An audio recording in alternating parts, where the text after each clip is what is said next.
right, so the next talk will be given by Hanlin Ren on bounded relativization. Thank you, Igor, for introducing me. So I'm going to talk about bounded relativization, and this is a joint work with Shuichi Hirahara and Zhenjian Lu.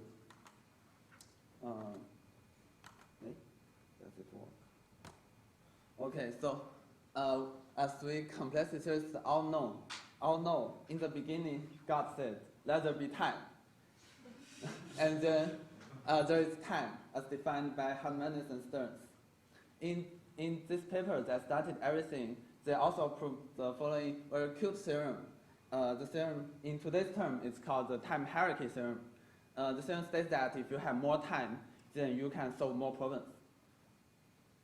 And after creating time, the next thing that God did was to create the complexity class called NP.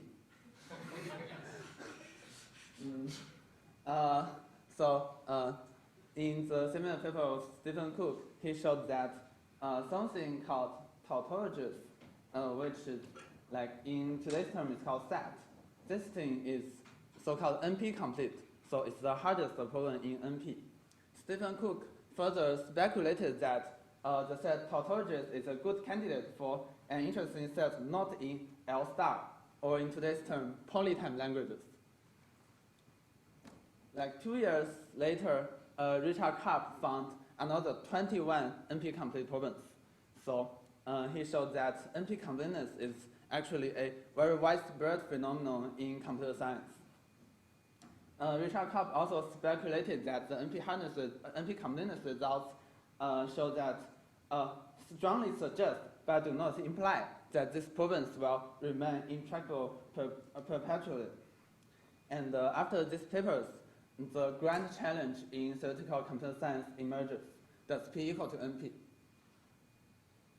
We human beings don't know, we have no idea how to solve P versus NP question, but we have some idea on how not to solve it. So one of these how nots are the relativization barrier presented by Baker, Gill, and Soloway. The idea is, roughly speaking, to equip complexity classes with oracles. So if you have an oracle A, then P to the A means polytime computable languages with A oracle, and NP to the A is languages computable in non-deterministic polytime with A oracle. Previous means before the relativization paper. So previous techniques are relativizing because they relied on simulation or diagonalization arguments. Indeed, this is true for the time hierarchy theorem. So you can prove the time hierarchy theorem relative to every oracle. In particular, P to O is different from exp to O for every oracle O. And the relativization paper showed that the P versus NP question cannot be resolved in a relativizing way. They showed oracles under which P equal to NP and oracles under which P is not equal to NP. One nice thing about relativization, in my opinion, is that it's not only about P versus NP, and it in fact helps you to pinpoint the exact point where our techniques will fail to resolve problems. Let me give you some examples. First one is that it's quite easy to show that ZP-EXP with NP oracle is not in BPP because it contains BP-EXP, and you can do some diagonalization tricks. But if you remove the ZP in front of EXP, then you get EXP to NP equal to BPP. This is a big open question. Although we don't believe EXP to NP should collapse to BPP, we don't know how to prove it. And we don't know how to prove it for a very good reason. There is an oracle under which these two classes collapse. So this is some case where relativization helps to explain why our techniques stop here. Also, I have some other examples, such as fixed polynomial circular bounds for ZPP to NP. A frontier question in circuit complexity is to prove P to NP does not have fixed polynomial size circuits. And this question is a long-standing open question for a very good reason. You have an oracle that makes P to NP in linear side circuits. And this example is maybe more interesting, like more curious. We know that that time hierarchy theorems can be extended to other classes such as non-deterministic time. So non-deterministic quasi-poly time is not in NP. However, the hard language in non-deterministic quasi-poly time is only proved to be hard for infinitely many input lengths. So it might be hard on input length 1, and not 2, and 3, and not 4, and so on. We want to prove almost everywhere n-time hierarchy. So finding a language in non-deterministic quasi-poly time that's hard for NP on every input length. And this is open. It's also open for a very good reason, because there is some oracle that makes NEXP inside NP for infinitely many input lengths. So in this senses, relativization kind of pinpoints the exact place where our techniques will fail. So we can prove something, but a slight improvement will hit the relativization barrier, so we will be not able to prove it. There were debates around oracle results, like they are good and they are bad. They are good for many reasons, such as they tell you like some techniques cannot work, and they tell you the exact place where your technique will break down. And they are not good also for some reasons. For example, anything that's not obviously false, whatever this means, is true in some oracle words. So there are even oracle words that collapses EXP to NP to BPP. So what else ridiculous things can happen in oracle words? And also, does the oracle results provide any insight in non-relativizing words? Like we have both oracle separation and oracle containment for P versus NP. Does this say anything about the unrelativized P versus NP? There are strong evidence, maybe I can say that, I don't know. There are strong evidence that oracle results actually don't say anything about the unrelativized words after the IP equal to P space result was proved. So actually, a few years before the IP equal to P space result, there was an oracle under which co-NP is not does not have interactive proofs. However, in the unrelativized world, it's totally different. Interactive proofs can simulate all of P space. So of course, the proof has to be non-relativizing. And in fact, Eric Allender once wrote that this is the first truly compelling examples of non-relativizing results. And the non-relativizing technique underlying IP equal to P space is something called arithmetization. Roughly, it treats computation as low-degree polynomials, and I don't have much time to go into this because it will turn out that it's not very relevant to the current paper. Nowadays, like we are years, more than 30 years after IP equal to P space, so IP equal to P space has found application to all aspects of complexity theory, and I guess I only listed a tiny fraction of them. Like they have implications in randomization of circular bonds and the PCP theorem and all of them. So we can really say that non-relativizing techniques are everywhere. So maybe if you don't like oracles, you can argue that they are not relevant at all. So is this true? So in an attempt to So after the IP equal to P space results, there are a lot of researchers who wanted to see what's the limits of these new techniques, and in an attempt to clarifying the limits, Aronson and Wilson proposed the algebraization barrier. So the idea is to consider oracles and their low-degree extensions. Note that arithmetization is to treat computation as low-degree polynomials, so it makes sense to work with low-degree extensions of oracles. And the original proof of IP equal to P space actually shows that for every oracle, P space with O oracle is in IP with something with the low-degree extension of O. So Aronson and Wilson defined algebraization roughly in this way. So I also don't have time to go into algebraization into details, but they showed like some results stating that one is non-algebraizing techniques to resolve the P versus NP question. So again, I don't have time to go into the details such as why you put oracles at some point and put the low degree extension at some other point. Algebraization has its pros and cons.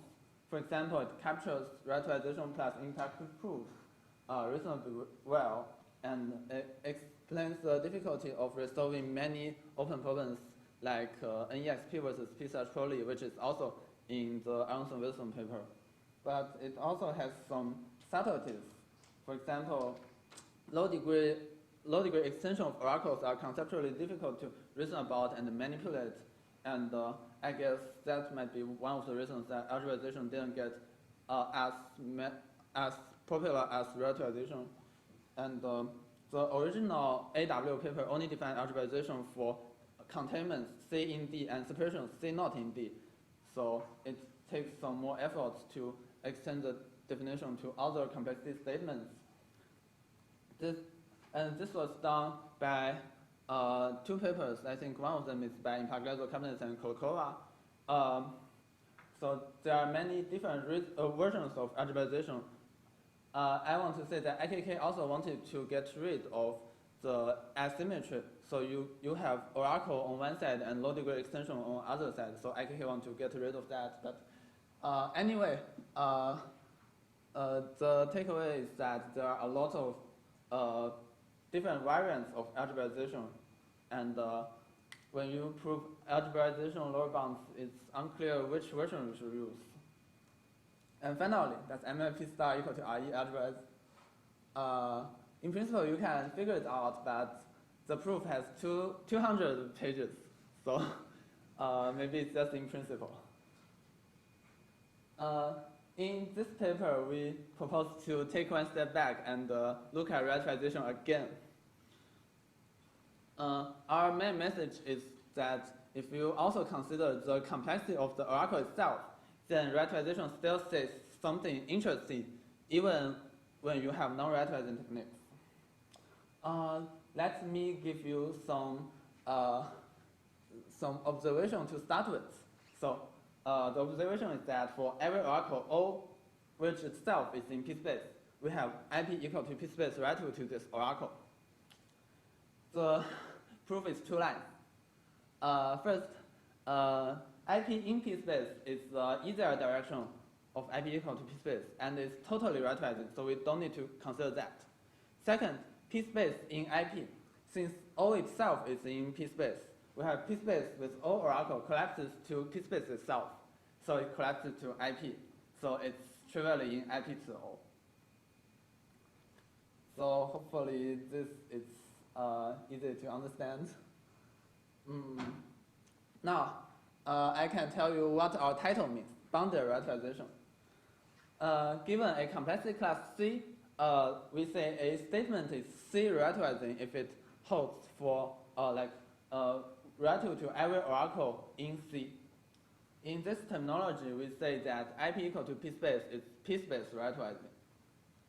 And you can see that MLP star equal to RE is R relativizing, where R is the set of computable functions. The proof is easy. RE to the R is RE itself.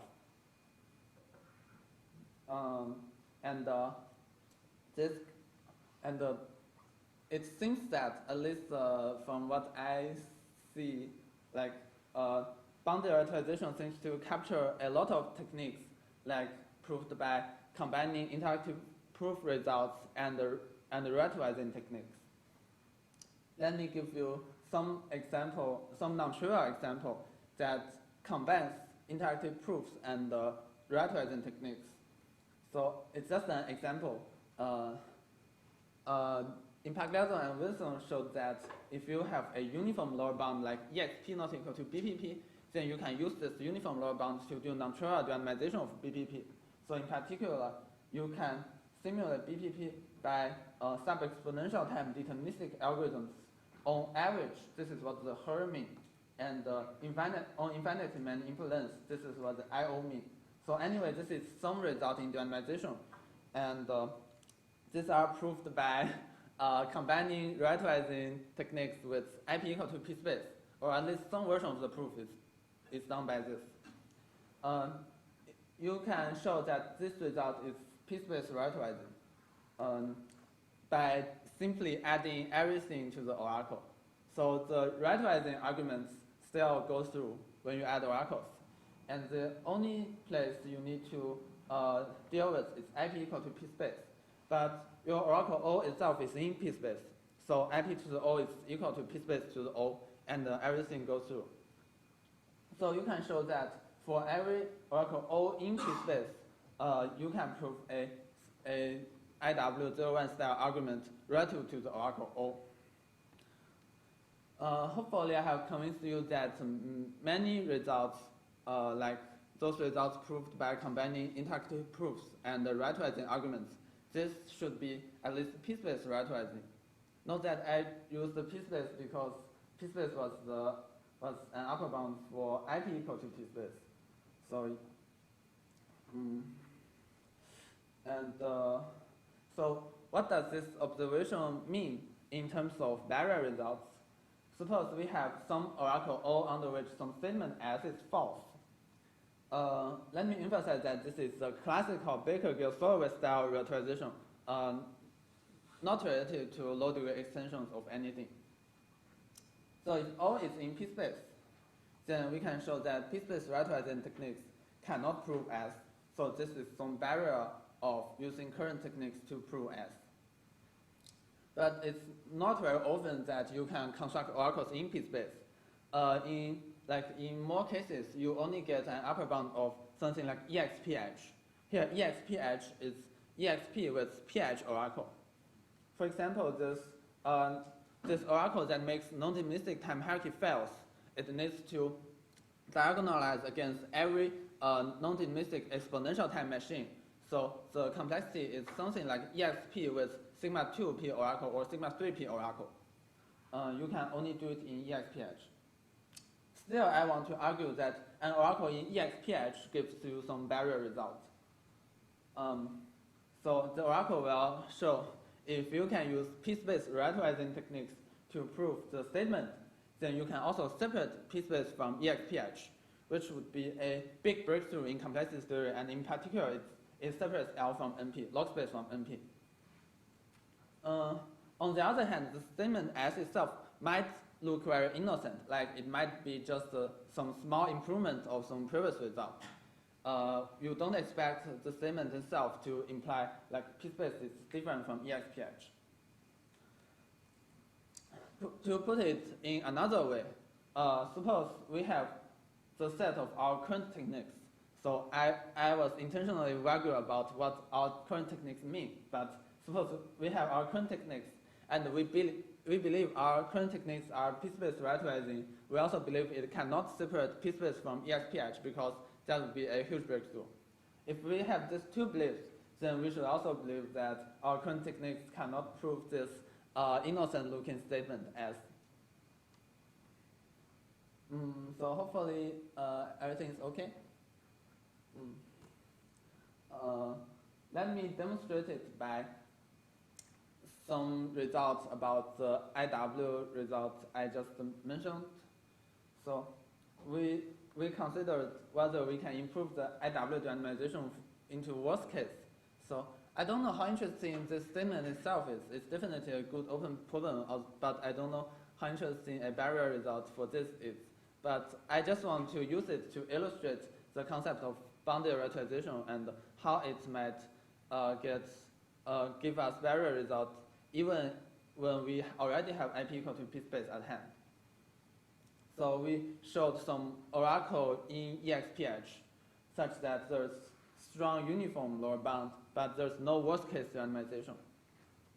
Of course, if it's just an oracle, then it doesn't mean anything because IW itself uses IP equal to P space and it's already non-relativizing.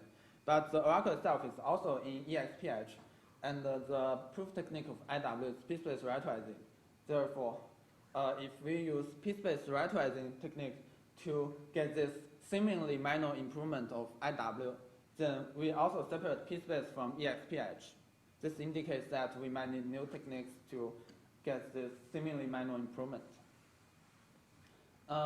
So I still have a few minutes, so if you are not interested in barrier results, I also have some positive results to present to you. Hopefully you will enjoy that.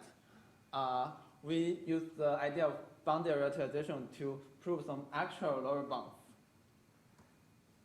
The lower bound we prove is stated as follows. We show that there is a language L computable in bounded error probabilistic exponential time with MCSP oracle and 2 to epsilon n bits of advice that requires near maximum circuit complexity, that is 2 to n over n circuit complexity. First, let me remind you that MCSP is this oracle for minimum circuit size problem.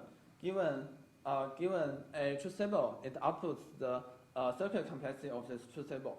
And we prove near maximum circular bound for some complexity class with MCSP oracle. I also want to convince you that this is a non-trivial result. Not sure how interesting it is, but definitely a non-trivial one. I want to do this by comparing with previous results. Previously, in Pagliazzo, Cabanets, and Volkovich showed that ZP EXP with MCSP oracle requires superpolynomial circular complexity. But they only proved a superpolynomial circular bound, and their technique does not seem to extend to exponential size circular bounds. In contrast, we worked with a larger class, like we have two-sided arrow and we have 2 to epsilon n bits of advice, but we get exponential size lower bounds. And it's also trivial that if you have a class with 2 to n bit advice, then you can hardcode a maximally hard truth table into the class, and you get near maximum circular bound for this class. In contrast, we only have 2 to epsilon n bits of advice. And finally, we know that without any advice, e to sigma 2p requires near maximum circular complexity. But this looks like one level higher than BPE to MCSP, because under randomization assumptions, BPE to MCSP collapses to E to MCSP, which is inside E to NP, and it's one level lower than E to sigma 2p. So hopefully I convinced you that the result is non-trivial. And the next slide presents the key technique underlying this result. It's some PRG, which is designed by Lu, Oliveira, and Santana on Stock 21. They show that there is unconditionally a function G stretching n to epsilon bits to n bits, such that first G has an upper bound which is pseudo-deterministic polynomial time. I'll explain this later. And second, G fools every uniform probabilistic machine. So G fools every uniform probabilistic machine means that for every machine, there are infinitely many input lengths for which the machine fails to distinguish between a uniform random string and a random output of G. So this is the classical definition of PRG in infinitely open setting. What does pseudo-deterministic mean? It means that there is a probabilistic algorithm that given x outputs G of x. Notice that G of x is a fixed string. So the probabilistic algorithm, even though it gets different randomness, it should output a fixed value G of x. So how is the LS PRG related to our circular bound? It needs boundary relativization. We first show that the LS PRG is p-space relativizing, and MCSP is in p-space. So we just need that it's MCSP relativizing, and after MCSP relativizing the LS result, we get some unconditional PRG computable in pseudo-deterministic poly n time with an MCSP oracle that can fool uniform probabilistic machine, where the machine itself also has MCSP oracle. We use it to fool the following machine. The machine takes as input a truth table and uses the MCSP oracle to decide whether the truth table has maximum circular complexity.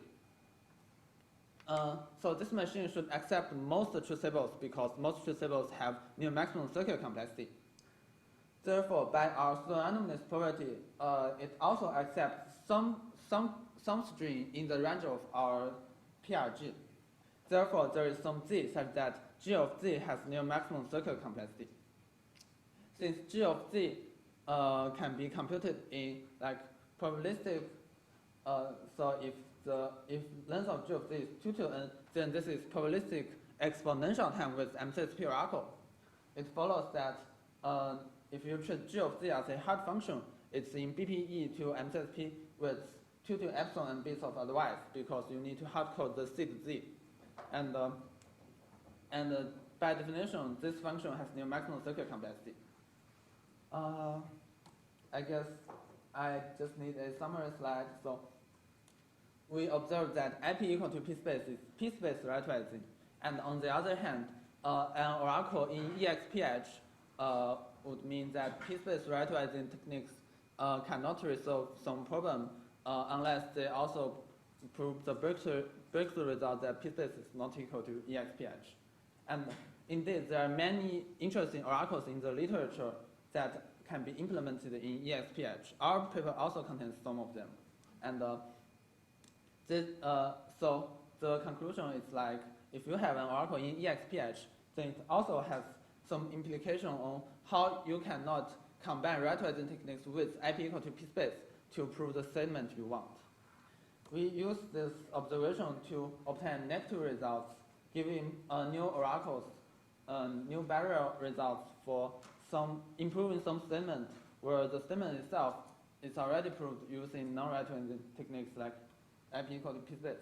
We also give positive results by P space relativizing some previous results, and we get this near maximum circular bounds. In my opinion, the takeaway is that oracle results are still meaningful if you consider the complexity of the oracles. And that's all I want to say. Thank you.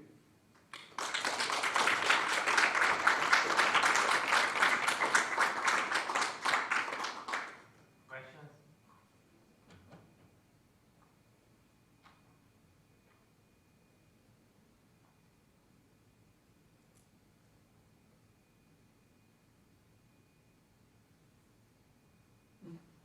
So a lot of the results there's some results in quantum complexity that also rely on oracle results. So I guess does your work have anything to say about oracles in like QMA or is it just all classical?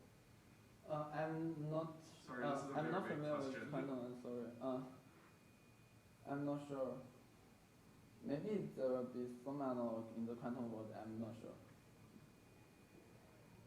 That is a good question.